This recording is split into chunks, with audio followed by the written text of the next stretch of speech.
So good morning everyone. This is lecture 3 of Introduction to Programming.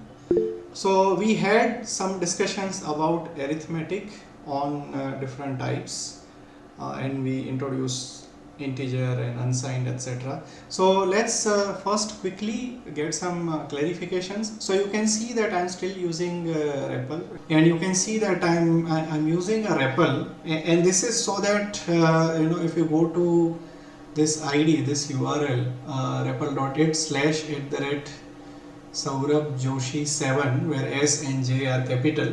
So then you should be able to see my REPLs because all of them are public. So if you go over there, you should be able to see the REPLs that I have created. So first, let us look at this one. So I believe that in the last lecture I might have given some wrong impression and might have caused confusion. So for example, I said that if I do this division 5 divided by 4, I believe that the font size is big enough for you to be able to see this. So if this 5 divided by 4, so what happens is that it does integer division, as I mentioned. So it is not like first it will calculate 1.25, and then because on the right hand side there is a int, that is my target type is there, so that is why it does the truncation of the fractional part. That is not correct. So what happens is that because both 5 and 4 are integer literals, so literal essentially constants of a given type.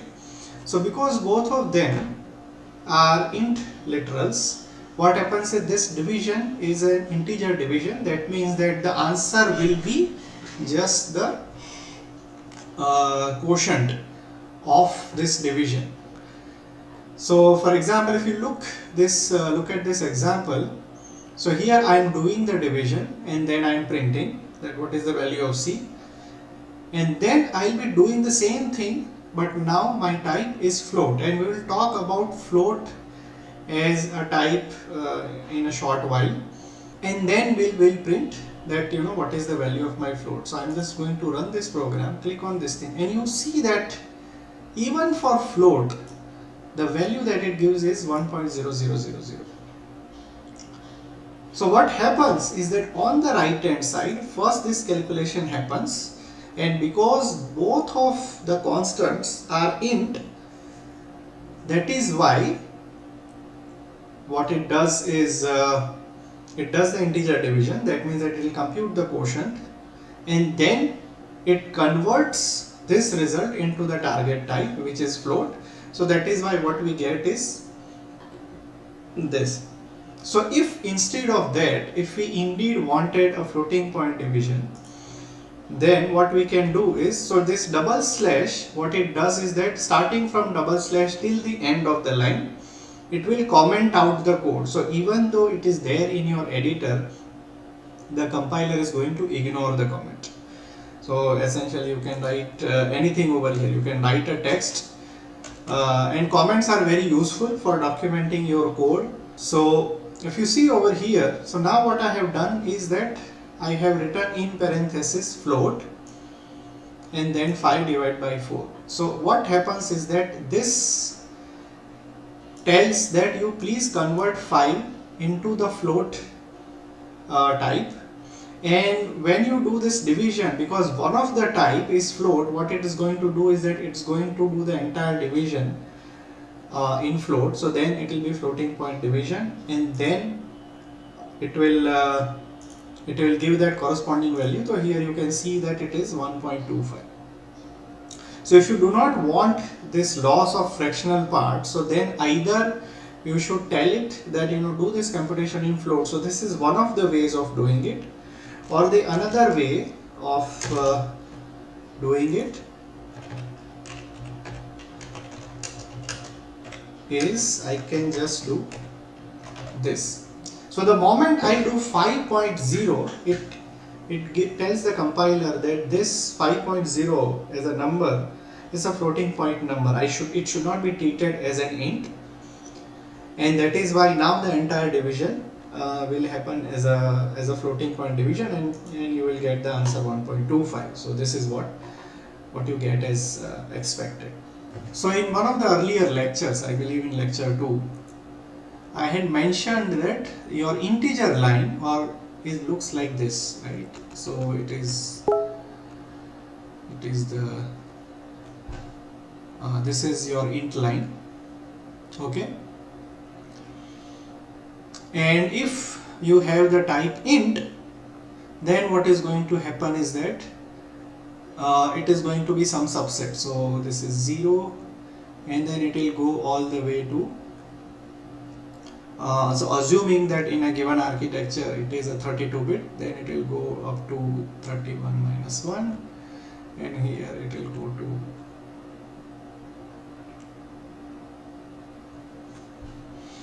right. So it is some subset over here, but it is still a uniformly spaced dotted line. Okay, now I move on to floating point numbers. So float as a type, this float is defined, it is called also called single precision.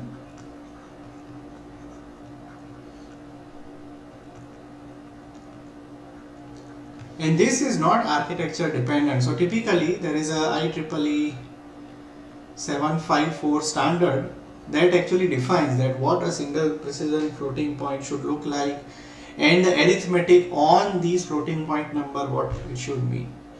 So this is defined as that it still has 32 bits. Out of that, there is 1 bit is reserved for sign.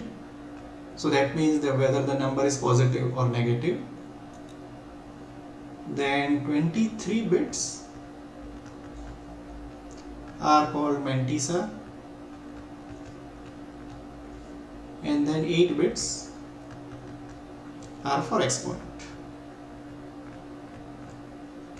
So in this floating point, essentially what's going to happen is that so you know that in the real number you can write, you might have known scientific notation 6 E23, and what does it mean? It essentially means that it is 1.256 multiplied by 10 to the power 23, right?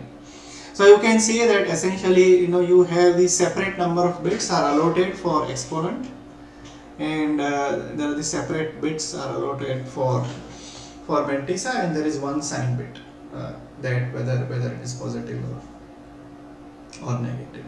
And this exponent also, so exponent also can be essentially positive or negative. So its range will be what? It will be, I think that it will be minus 128 to 127. That will be the range of the exponent. And also, if you think about it, so we just saw in the program, right, that in my floating point number I can have a value of 1.25. So imagine this. So you have 32-bit integer, and you have, when I say integer here I mean int, and you have 32-bit float. But in float I can represent the value 1.25, but I cannot represent but int cannot represent 1.25. So it somehow gives the impression that there are more number of valid values that are there in float, but that is actually not correct. So your floating point line, if you want to visualize it, the way it looks like, if I go back over here and you see that my exponent can be negative as well. Right, so when the exponents are negative, you know that essentially your number is going to be between it will be between 0 and 1. And so what is going to happen is that your line is going to look like this. So it's very dense between -1 and 1, and there is a 0 in between. So it's a very dense line. It is still dotted line, and then it is sort of spaced out. So the density between this region is very high because half of the numbers, half of the valid bit patterns in floating point just represent the values between -1 and 1, and the remaining half are outside this region. Now you know that what will happen is that essentially, so if there is 32 bit over here, 32 bit over here, so the number of values are still kind of the same, but floating point can represent within some range the numbers with precision, like fractional part, etc. But when you go outside of those range, so around this, the region which will be around here, then the precision of these numbers will not be may not be as precise. And as it is in float, because there are this limited number of bits are available, what happens that there are many numbers which you cannot represent exactly, so there will be some rounding error. So in fact, let's now go back to REPL and let's try to maybe experiment a little bit. So I have done this, and now let me do one thing. So what I will do, so if I want to use that, what is the maximum number, largest number for a given type, I need to include this header called limits.h.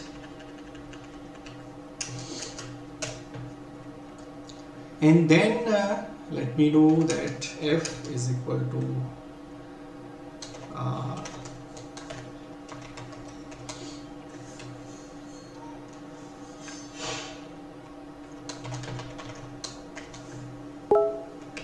and now let's try to print it, that now what is the value, and then what I'll do, so as I have shown, right, so you can actually convert it into target type.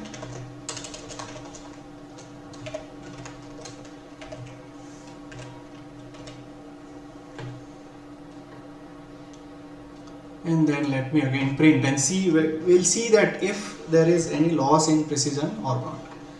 So now let me just run this program.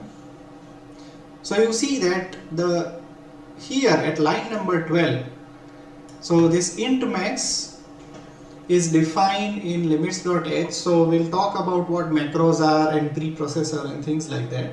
But you can imagine that essentially this is what's going to do is that it's going to replace int max with the whatever is the largest possible int value that can be represented in this. So and then we are converting into float and storing it over here at line 12. Whereas here what I am doing is that int max -1. So typically one would expect that there will be so these two values are certainly different when you talk about int, but as I have shown over here, that because as you go outside this range of -1 and 1, these dots are very sparse as compared to the density is very high between -n and 1, and the valid values outside this region is very sparse, and that is why what happens is that you have loss of precision, and which you can see over here that both these values, it is printing exactly the same value. It is not printing there should be a different, right? So for example, now instead of this, if I actually print the values of int max and int max -1, these are obviously different values. So let's just print it. So it is %d, and then since we want to print two int values, so I'm going to write this and int max -1. Okay, and yeah, if you want, we'll just put new line. So you see that essentially there is a difference. So this is 2147483647, 2147483646. They are different values, but it is just that there is a limitation because of this finite number of bits, that there is a loss in precision. And also, if you are observant, you would have noticed that The value for int max is this 2147483647. Whereas here what you get is 2147483648. It's not 7, it is 8. What is that value? So this kind of things happen because of rounding error. You have finitely many bits, so your precision is limited, and that is why this kind of rounding error happens.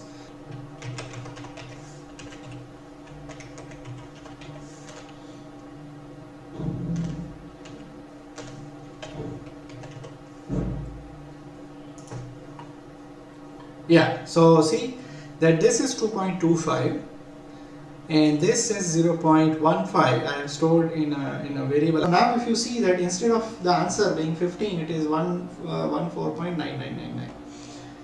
So this is a loss of precision, and this is a rounding error. So instead of getting exactly 15.0, which should be the correct answer for this expression. And okay, so why does float 5 divided by 4 gives an answer 1.00? I think that this I already explained, that what happens over here is that when you take number 5, so number 5 can be, how does a compiler should treat number 5? Should it treat as int? Should it treat as float? Should it treat as, and there are other types that we'll try to talk about. So what is and this is accepted by the standard, that if you just write 5, then it should be treated as a literal of type int. And since both 5 and 4 are both of literal type int, and when the division happens, it happens as an integer division, so that means that you get a quotient, that is 1, and then the value of 1 gets converted to the floating point value, which is 1.00. Yeah, I think you can just do 5.0 to tell the compiler that the value to be treated as floating point and not int. Right? So, and this is accepted. I mean, the standard allows this kind of things to happen. So that is why whenever you want to do some calculations, especially division and whatnot, you should understand that the division for int will be different than the division for float. So please so either you can use this 5.0 if it is a constant. If it is a variable, int variable, you convert it to float by using float in parenthesis in front of the variable, so that it will automatically convert the type into floating point. So the remaining operation will happen in the floating point, because in your processor the calculations for floating point, there is a separate unit called floating point unit, and in your processor again your arithmetic and logic unit is different. So if it is integer, it will be done completely in a separate part of the chip, whereas if it is floating point, it is typically done in a separate part of the chip, and the compiler needs to know upfront which of these units should be used when the program is finally gets executed. So in fact, I mean, probably what I can try to do is so this is a fantastic website to understand to kind of explore that how the compiler translate and how the assembly is going to look like. Yeah, in fact this is also my favorite example, but maybe this is too advanced. So let me just I'll just remove this for now. In fact, so let me just try to do something else. So a is equal to 5, I think this is better. A is equal to 4, and now let me just do a divided by b. Okay, let's see. I think that it is so. Okay, here you can see this is integer division. So this is integer division over here, as you can see. So this instruction, this is assembly program when your compiler takes and this is the assembly equivalent, and this is the output on this side. And now if I do this conversion,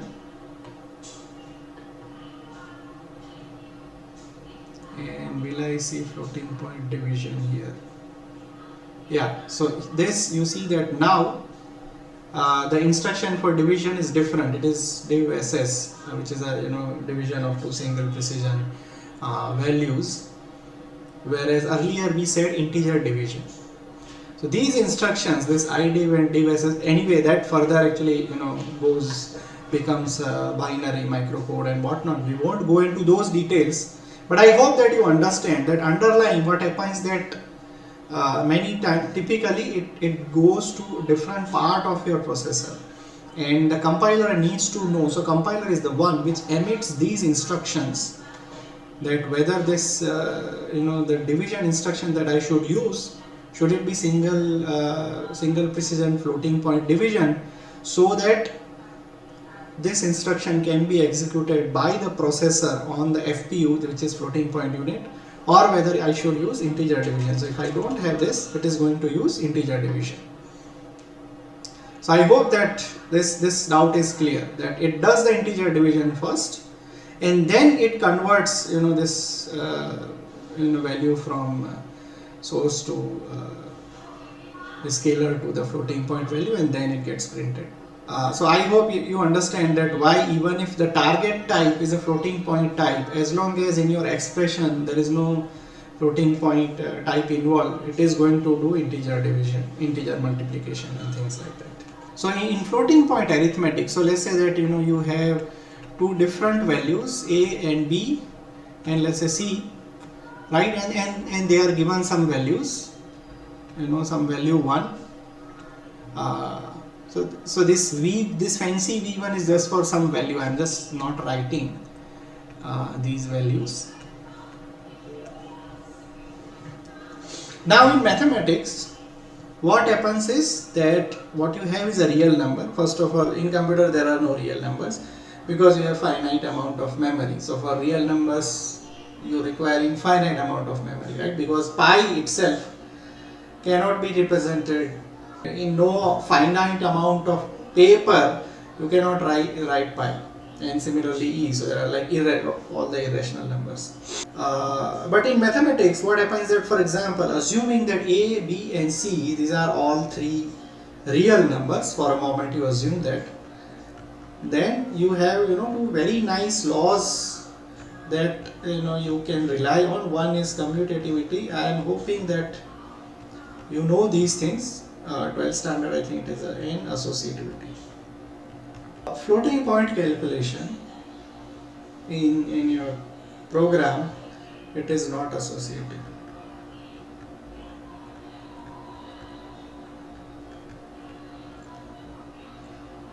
So that means that if you perform this first and then do this not necessarily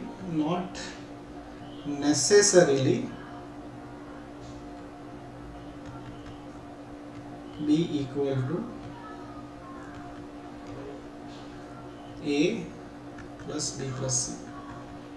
Please always remember this. This is very crucial, that because of loss of precision and rounding error, these two values are different. So typically when you compare to floating point value, you don't compare with exact equality, but you just say that whether they are very close to each other. So this is very important aspect. And in fact, the stakes are very high when it comes to floating point calculations. Many scientific applications use floating point calculations, and you rely for a lot of critical systems for these kind of calculations. It has happened. So in fact, let me give you an example, and you can search on Google. So I'll write down, I think, Arian 5. So in Arian 5, what happened is that somebody tried to convert a 64-bit floating point number into 16-bit integer, int.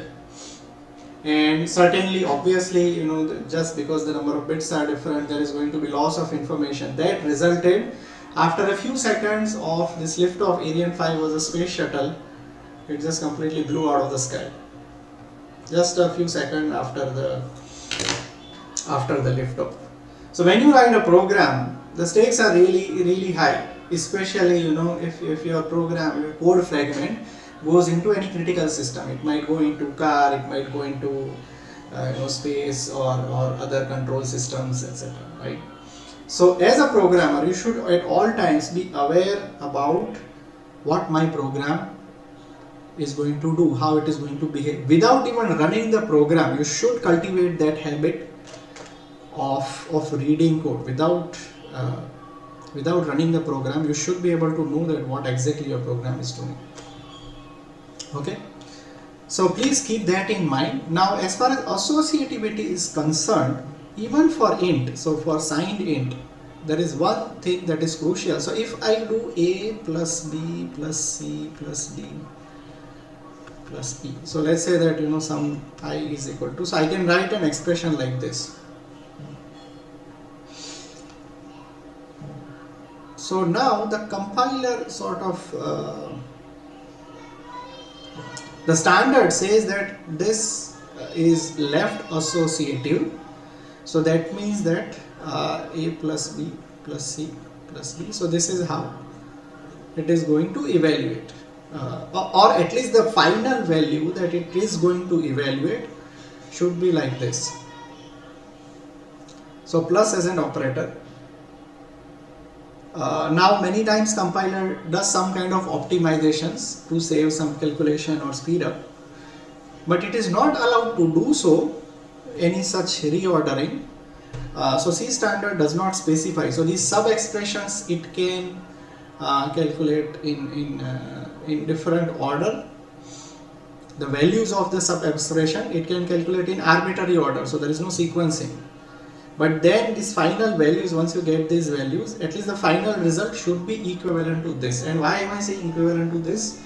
So under normal circumstances for signed int, it is associative. Under normal, so why am I saying normal associative? Because I can do something like, so you see that in mathematics I can do a minus b plus c. This is exactly going to be, whether I do this or whether I do this.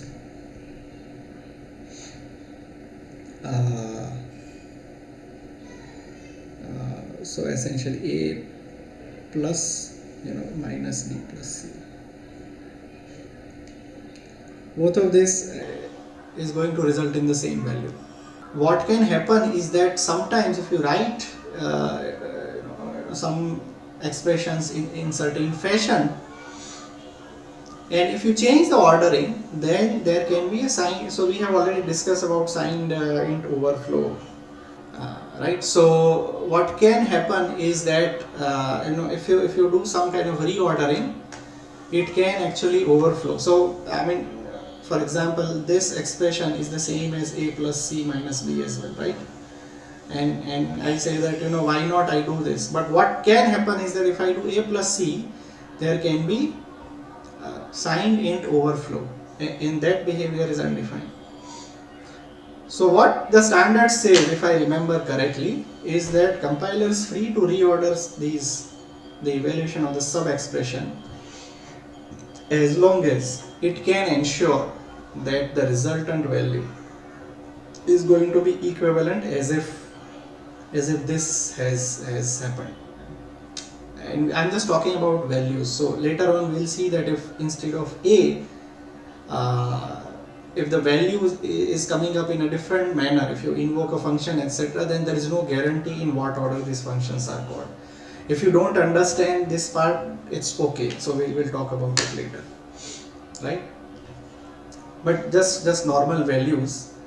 So this is forbidden, this kind of reordering, if this is going to overflow. So if somehow compiler can guarantee that this is not going to overflow, compiler is actually allowed to do this reordering of the operations in int. In floating point it's not allowed to do so because it's very difficult. So you can't even do the following. So a divided by 5.0, right? And one can say that okay, this is exactly in mathematics this is equal. So assuming a floating point, right? So these are all floating point calculation. 0.2. Compiler is actually not allowed to change this to this. because again that the rounding error and the loss of precision might change when you try to do so. Even though mathematically this makes sense, in computer this might change the end result. And the golden command to compiler is that do not change the behavior that the programmer has intended. So that is the golden command under which the compiler should work. So many times compiler change your expression for some optimizations like speed or size or various other things, but it is not allowed to do so if it cannot guarantee that this can probably change the end result. But however, I think I have mentioned this, that if there are certain things that are unspecified in the standard or undefined in the standard, then compiler is free to do whatever it wants. You cannot blame the compiler that why the compiler did things like this. So I hope that you got some understanding about these various nuances of floating point arithmetic. It is not associative. Compiler is not allowed to do certain transformations, and also int. Also, you understand that compiler is not allowed to change things, especially if it is assigned int. Certain things if it cannot guarantee absence of overflow, underflow. In the lab, there are certain things asked. So let's just quickly go through some types. So there are a lot of built-in types are available. As I said, types are what? Some set of values and some set of operations. So there is type is char. Now typically char occupies 1 byte, and then there is short, there is int, there is unsigned, there is long, there is long, float, double, long, double. So I'll talk about it, various things, and I have given some values over here. And here what I am doing is that I am printing size of various all of these things. So sizeof is an operator. So if you say sizeof, and in parenthesis if you give the name of the type, it tells you in the number of bytes that how many bytes this type occupies. So I'll just run this. So so it says that character is 1 byte, short is 2 byte, int is 4 byte, unsigned is also 4 byte, but you know that even though the number of bits are the same, different set of values, long and long both in this architecture, it is 8 byte, float is 4 byte, 8 double is 8, and long double is 60, and these are the values that it has printed. Now let's few things. So till all of these types, char, short, int, unsigned, long, these are all called integral types. The values, there is no fractional part over here. Even this char is supposed to be, it says character, but essentially you can think of it as an integer with its range limited from with just 8 bits available. So it can go from, let's say, -128 to 127. And then there is something that is called ASCII code. So essentially instead of this A, and if I want to print it, I am writing %C. So if you want to print a character, but what if I try to print a character as an integer, then what it is going to give is that its corresponding ASCII code. So you see that it is small a is 97. That is the ASCII code. So it is all about, it is same bit pattern, the same bit pattern in binary as 97. It is just that if you say that print a character, it will it take this ASCII value and says that okay, 97 means small a, 98 is small b, and it is going to convert like that. And similarly for capital A, it is going to be 65. So I do this capital A over here, and these REPLs are available. You can later on experiment with this and you can see. So this is 65. Then there is short, int. Now this is allowed. So 5u. So as I said, right, so when the number 5 appears, what does compiler has to understand? Is it signed, unsigned, is it float, etc. So if it is just 5, I think it takes it as long. But if you say 5u, that means that you are explicitly asking that even though it is number 5, which can be accommodated in and long or int. So later on you can do operation which can make it negative. By if I write small u, essentially I am saying that this is an unsigned constant. And now you see over here. So as I said, right, that first the expression is evaluated first depending upon its semantics, and then it is converted to target type. So you see the negative value. So nowhere I have given negative value to any number. You can observe that.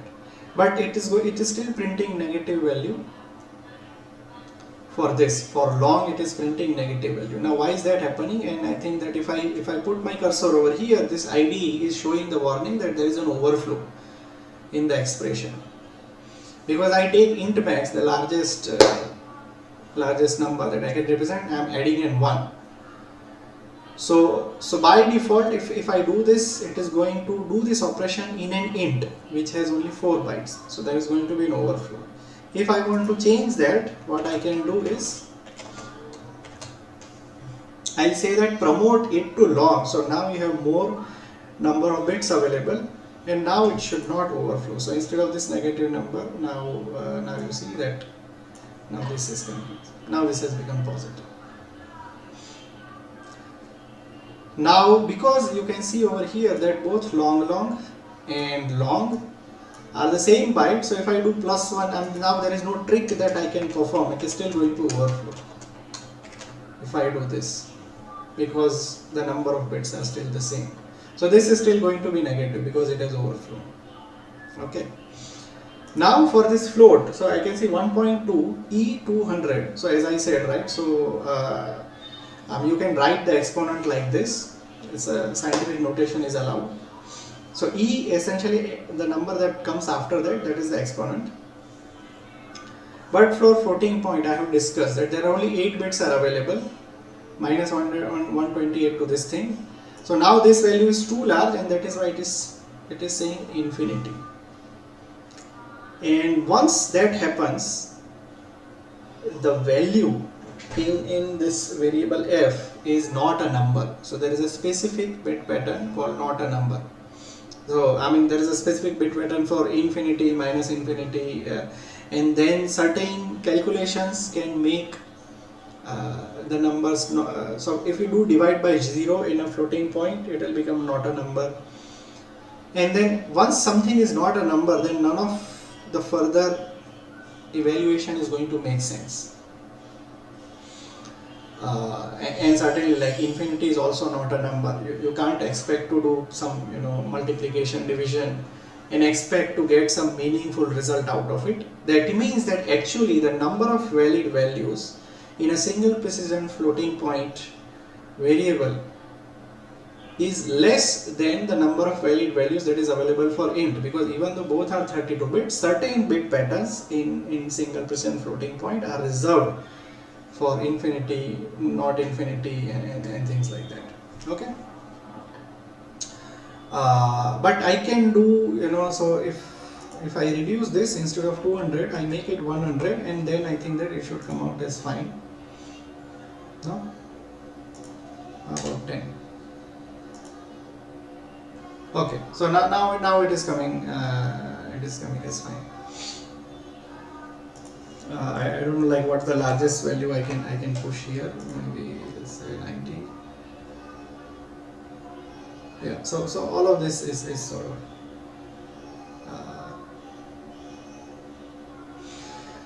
So if I do double, then yeah, it is printing, but you can see that I have only specified up to here 2, 3, 4, 5 something, and actually 2, 3, 4, and instead of 5, then some arbitrary numbers are coming over here.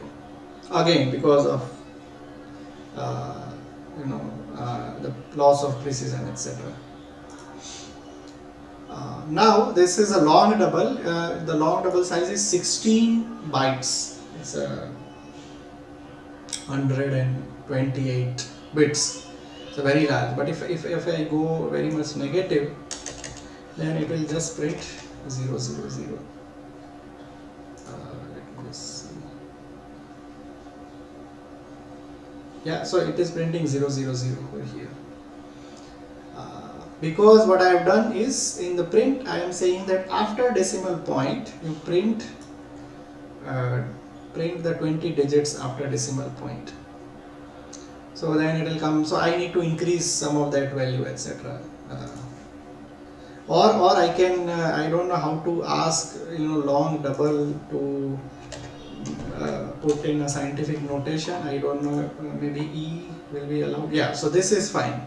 So if you ask it to print in a scientific notation, then things are coming out fine. Then it is saying that this value minus 199, right? So it has shifted this floating point over here. So these are various types available. I was hoping to talk about scanf, which was required for your lab exercise, but since there was question in few other digressions, that's why I could not cover. But I'll talk about it. Maybe I'll put up a supplementary video, or we'll talk about it on Wednesday at 9 AM. There'll be another lecture. Now, very quickly, we still have few minutes. So these are all the types were available since long in C programming language. Then some new types were introduced. So you can actually use bool, which is boolean, means just true and false. And you can have that type if you include this header called stdbool.h. Similarly, there is a type, there is an inherent type called complex for complex numbers. So they are not really complex numbers, right? So the base type is still either float or double or long double that you use. So all these problems regarding precision and rounding error, they are still present even if it is a complex number. This is relatively modern. This is called int types.h. This is a new header, and what do each of these mean? So now I can ask about this bool. So these are called block comments, by the way. So if I do slash followed by an asterisk, then everything followed by it will become a comment. That means the compiler is going to ignore it until it comes across asterisk followed by a slash. Okay, so you can see that all of these are commented out. It is grayed out. So there are two types of comment. One is block comment and line comment. So line comment are just slash slash. So everything followed by double slash till the end of new line, till the end of the line will be treated as comment, whereas this is a block comment. So this is a multi-line comment. So now let me just uncomment these things. So if I run over here, you will see that size of bool is 1 byte. It is not 1 bit, it is 1 byte, because 1 byte is the smallest storage that you can have for with respect to addressing, etc. So 1 byte still will be kind of allotted even if you use some type as bool. And what I can do is that instead of this I can just write, let's say I write 100. So now 100 is a bool. So the convention is that the value 0 is false and any non-zero value is true. What it is still okay. I'm doing value is as %d. So in fact let me, yeah. So I'll do 100.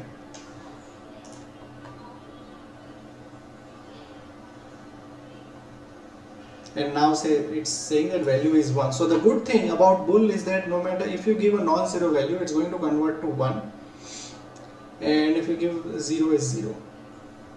And we'll see that why this is useful, bool as a separate type, why this is useful. This thing of non-zero and 0, that can become problematic. Also this int types gives you another type. So if I want to say that it's exactly, so earlier what used to happen is that these types, the size of this type was architecture dependent. Depending upon your architecture, int could be 2 byte, could be 4 byte, etc. And same with some of these other types like long, etc. So what if you, irrespective of architecture, if you want to tell that I want to declare an int of 16 bits, so which you can do using int16 underscore t. Similarly, there is int32 underscore t, uint16 underscore t, that means that unsigned int of 16 bits. You can use that if you use this header called int types. So you need to include this header. Maybe in a supplementary video or sometime later, I'll talk about what all of these headers mean. So if I do this, so now you have that size of int16 is 2, and the value the value that I have stored is 32. And also you have complex numbers. So the way you define complex is that you have to write double and then you have to write complex. You need this header called complex.h. So double is used as a base type because it has two components, real part and imaginary part. So as a base type, it uses double. And then you say that it's a complex type, so you can do 2.0 plus, and this capital I is essentially your unit imaginary number. So this capital I is defined in this header, and that means that if you use that, you cannot use capital I for something else. So if I try to do something else, it is going to complain, my compiler is going to complain.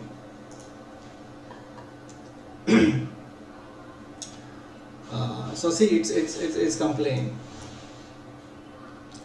about this thing that you can't do things like this. So this is a macro, this is a like defined macro, and it's giving you all kinds of error. So you cannot reuse the same capital I if you are using complex numbers. And now I can comment it out so compiler can ignore, and now it will work fine. So you can define complex numbers, the real part plus 2i. And then to extract the real part, there is a function called cReal, and then I am doing a multiplication of complex numbers. It's z1 cross z2. Similarly, what is the imaginary part of this number? So you can print it like this using cReal and cImag. So these are called functions. These are inbuilt functions. So you give it some argument and it is going to give. So just mathematical functions. So these are these in particular cReal and cImag are mathematical functions. Okay, so you please explore all these various types are available. Please explore int types, complex, etc. All of this is available in the standard. So I have given links to the standard over in the course. Right, so if you go to pages and then here are the references. And let's say that this is the C18, whatever the latest public draft is available, and here, so the chapter 7 library, so it tells that what is the inbuilt available, all these header and what all functions are available. I'm not expecting that you go through it, but if you want to explore, you can do so. So at those of you who already know a lot of programming, etc., may be able to make some sense out of it. So yeah, please explore, please write programs, make mistakes and learn.